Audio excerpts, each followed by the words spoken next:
সাপের বিষ সহ 4 জনকে গ্রেপ্তার করলো বন দপ্তর। বন দপ্তর সূত্রে জানা গেছে, গোপন সূত্রে খবর পেয়ে এই অভিযান চালানো হয়েছিল। বন দপ্তরের কাছে গোপন সূত্রে পাওয়া খবর অনুযায়ী একটি গাড়িতে করে সাপের বিষ নিয়ে যাওয়া হচ্ছে বলে জানতে পারে তারা। এরপরেই গোটা বিষয়টিকে ট্র্যাক করে কুলটি থানার চিনাকুড়ি এলাকা থেকে 4 জনকে সাপের বিষ সহ গ্রেপ্তার করে বন দপ্তরের কর্মীরা। তাদের নিয়ে যাওয়া হয় কুলটি থানার সাততারিয়া ফাঁড়িতে। আসানসোল রেঞ্জের রেঞ্জ অফিসার সঞ্জয় পতি জানান, আমরা খবর পাই চিনাকুড়ি রুটে একটি গাড়িতে করে স্নেক পয়জন নিয়ে যাওয়া হতে পারে। সেই মতো টিম নিয়ে অভিযানে নামেন এবং চিনাকুড়ি এলাকা থেকে গাড়ি সহ 4 জনকে আটক করে।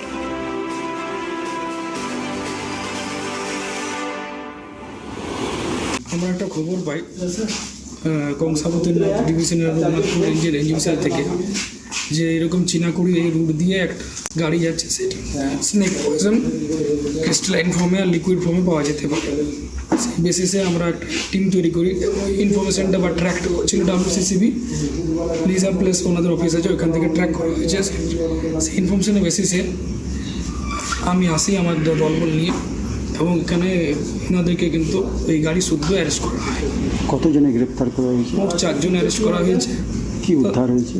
স্নেক পয়জন ক্রিস্টালাইন ফর্মে পাওয়া গেছে, একটা অ্যাম্পুলে পাওয়া গেছে, লিকুইড ফর্মে পাওয়া গেছে। মার্কেটে কীরকম প্রাইস? মার্কেটের প্রাইস আমি ঠিক এখন বলতে পারবো না, কারণ এগুলো আমাদের এই মুহূর্তে বলাও ঠিক নয়। পরিমাণটা নিয়ে যাচ্ছিল কিছু জানতে পেরেছেন এদেরকে প্রাথমিকভাবে জিজ্ঞাসাবাদ করে? সিজিং করার সময় আমাদের কিছু সেরকম ওয়েং মেশিন কিছু ছিল না, ওই জন্যে আন্দাজে কিছু বলতে পারবো না। আপনাদেরকে তো ছবি তো শো করা হয়েছে, আপনারা দেখতে পেয়েছেন, এগুলো একটা আন্দাজ মতন আপনারা। এরা কোথা থেকে আসছিল, কোথায় যাচ্ছিল, যেভাবে এরা কি বিক্রেতা কি সাপ্লায়ার কিছু জানতে পেরেছে? এরা এই ইলিগাল ট্রেডটার সাথে যুক্ত আছে, স্নেক পয়জন ডিলের সাথে যুক্ত আছে ওনারা।